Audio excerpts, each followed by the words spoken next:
भगत सिंह ने सोचा कि मरने से कुछ नहीं होगा, देश में क्रांति लानी होगी। तो भगत सिंह ने ऐसी शतरंज बिछाई, जितना अंग्रेज जीतना चाहते थे उतना ही अंग्रेज हारते चले गए भगत सिंह जी से। भगत सिंह ने फैसला लिया, वो असेंबली में बम फेंकेंगे और बम ऐसी जगह फेंका जाए कि किसी का जरा सा भी नुकसान ना हो। तो 8 अप्रैल 1929 प्लान के मुताबिक भगत सिंह ने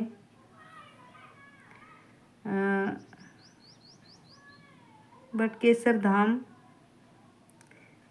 धाम के साथ असेंबली में भी बम फेंका और वहाँ से भागने की बजाय खुद को ही सरेंडर कर दिया। भगत सिंह वहाँ से भागे नहीं, उसने खुद को सरेंडर कर दिया। तो अंग्रेज़ बहुत खुश हुए, क्योंकि जिस अंग्रेज़ ने भगत सिंह को पकड़ने के लिए बहुत बड़ी इनाम शर्त भी रख रखी थी और वो बहुत परेशान भी हो गए थे, लेकिन उनके पकड़ में नहीं आ रहा था भगत सिंह। तो भगत सिंह ने खुद ही सरेंडर किया है उनको। तो वे खुश थे कि, पर उनको ये नहीं पता था कि तुम भगत सिंह को नहीं पकड़ रहे, भगत सिंह तुम्हारा शिकंजा हिलाने वाला है जेल में आके भी। तो आज भगत सिंह भी सरेंडर कर दिया था और कोर्ट में कॉन्फ्रेंस से बच्चे को भगत सिंह का जज्बा और 500 किताबें का ज्ञान रखने वाले भगत सिंह, जब प्रेस कॉन्फ्रेंस होती थी तो भगत सिंह को सभी देखते थे, बच्चे भी देखते थे और उन बच्चों को ये भी जज्बा होता था कि देखो कि भगत सिंह कितना अच्छा है और ये इतना कर रहा है, तो हम क्यों नहीं कर सकते। भगत सिंह की भी तो 23 साल उम्र थी, कोई ज़्यादा बड़ा थोड़ी ना था वो। तो जनरल डायर ने जुल्म सितम की सारी हदें पार कर दी भगत सिंह के लिए। उसने निहत्थे मास के लोगों पर गोलियों की बौछार कर दी थी। ये भी मैं दोबारा पढ़ने लग गई, बल्कि ये नहीं है, अब ये है कि भगत सिंह ने कहा, मैं अंग्रेज़ों ने एक बार भगत सिंह से एक साथी को भगत सिंह के खिलाफ बोलने के लिए बोल दिया। भगत सिंह के एक साथी को अंग्रेज़ों ने भगत सिंह के खिलाफ बोलने के लिए बोला, गवाही देने के लिए बुला लिया। तो कहा, भगत सिंह बोला, ये मेरा दोस्त हो ही नहीं सकता। बोला क्यों? को बोला, इसको बम बनाने नहीं आते। अब ये भगत सिंह की एक चाल थी, लेकिन वो अंग्रेज सरकार नहीं समझ पाई और जो भगत सिंह का जो दोस्त था ना, उसने स्टेप टू स्टेप एक एक बातें, एक एक चीज़ें बताई कि बम कैसे बनाते हैं। और मीडिया वालों ने वो सारी बातें अगले दिन अखबार में छाप दी और देश के हर बच्चे को पता लग गया कि बम कैसे बनते हैं। तो बाद में अंग्रेजी सरकार ने पता लगा कि ये भी भगत सिंह की चाल थी। एक एक प्रतिक्रिया बताता चला गया। फिर उन्होंने सोचा, फिर वो घबरा गए कि इसको कैसे काबू में करें, ये तो बहुत तेज़ दिमाग है। और वो सरकार भगत सिंह से बहुत परेशान हो गई थी। वो जेल में रह के भी अपने हिसाब से जेल चला रहा था। फिर भगत सिंह ने सोचा कि ऐसे तो बात नहीं बनेगी, जो काम हम करना चाहते हैं वो काम भी नहीं हो रहा हमारे देश के लिए। और भगत सिंह ने भूख हड़ताल करने की निर्णय ले ली। अब भूख हड़ताल उन्होंने कितने दिन करी? कोई 1 दिन कर ले, 2 दिन कर ले, 3 दिन कर ले, 10 दिन कर ले, 20 दिन कर ले, लेकिन 110 दिन भगत सिंह ने भूख हड़ताल करी। इन लोगों ने उस पर बहुत कोड़े बरसाए।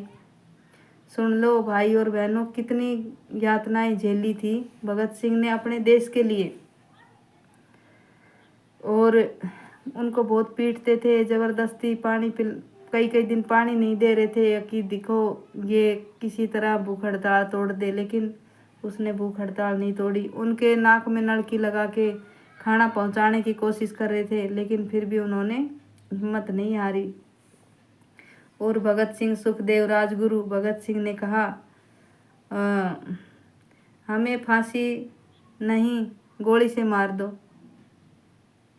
फिर जब सरकार ने हार मान ली थी और उन्होंने ये नारा लगाया था भूख हड़ताल तोड़ने के बाद, पूर्ण स्वराज, कि मेरा पूरा स्वराज, पूरा देश, ये नारा भगत सिंह ने लगाया था।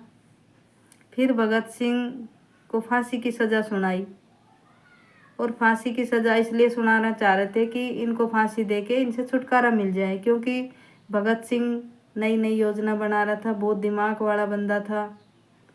इसीलिए भगत सिंह ने कहा हमें फांसी मत दो, हमें गोली से मार दो। फांसी का कायर या कुछ ऐसा ही कहा उन्होंने, लेकिन वो नहीं चाहते थे, उनमें इतनी हिम्मत ना थी कि वो गोली से मारे।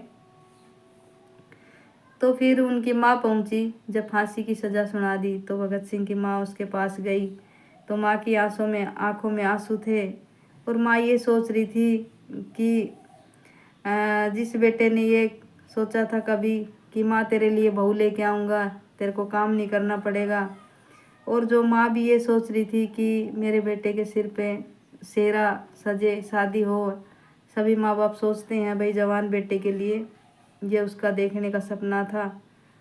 तो भगत ने कहा मेरी दुल्हन, मेरा देश की आज़ादी है माँ। भगत सिंह ने ये कहा कि मेरी दुल्हन मेरे देश की आज़ादी ही है। और माँ ने कहा मैं ये जन्म लेके तो अपने भारत माँ के लिए न्यौछावर कर दिया, लेकिन मेरी माँ अगला जन्म लूँगा तो मैं आपके पास ही रहूँगा, आपका पल्लू पकड़ के। तो फिर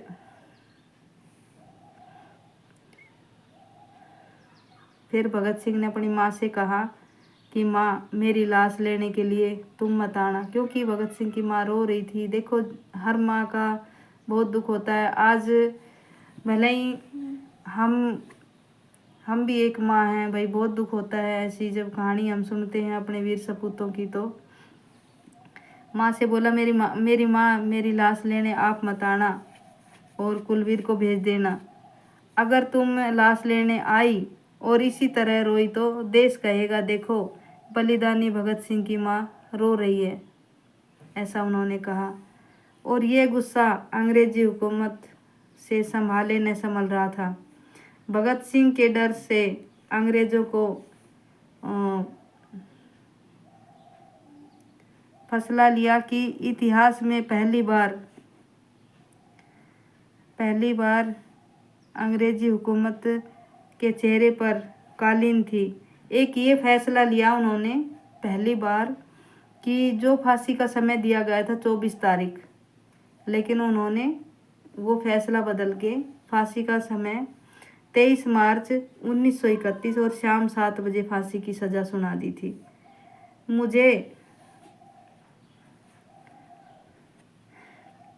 और वो किताब पढ़ रहा था जब जेलर वहाँ गया।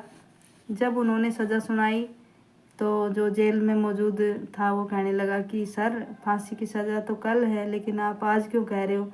बोले आगे से ऑर्डर है, क्योंकि उन्हें बहुत डर था कि कल तुम फांसी की सज़ा सुना दी है और कल जब पूरा देश एक होगा तो पता नहीं क्या होगा। इसलिए उन्होंने उससे पहले दिन 23 को फांसी की सज़ा सुना दी, फांसी के लिए कह दिया। जब जेलर भगत सिंह के रूम में गया तो भगत सिंह किताब पढ़ रहा था। बोला मुझे 2 मिनट पढ़ लेने दीजिए। फिर बोला कि मैं दूसरे क्रांतिकारी की बातें पढ़ रहा हूँ, मैं भी एक क्रांतिकारी हूँ, मैं दूसरे क्रांतिकारी की बातें पढ़ रहा हूँ। तो फांसी पर जाते वक्त नारा लगाया, कौन सा? इंकलाब जिंदाबाद, इंकलाब जिंदाबाद, इंकलाब जिंदाबाद। और जितने भी जेलर थे वहाँ सभी ने ये नारा लगाया, इंकलाब जिंदाबाद। जेल की हर दीवारें गूंज उठी थी, इंकलाब जिंदाबाद इंकलाब। और सरफरोशी की तमन्ना अब हमारे दिल में है, देखना है जोर कितना बाजवे का दिल में है। वो जिस लड़की, उनका दोस्त फिर बोला कि बोले आपकी आखिरी इच्छा क्या है?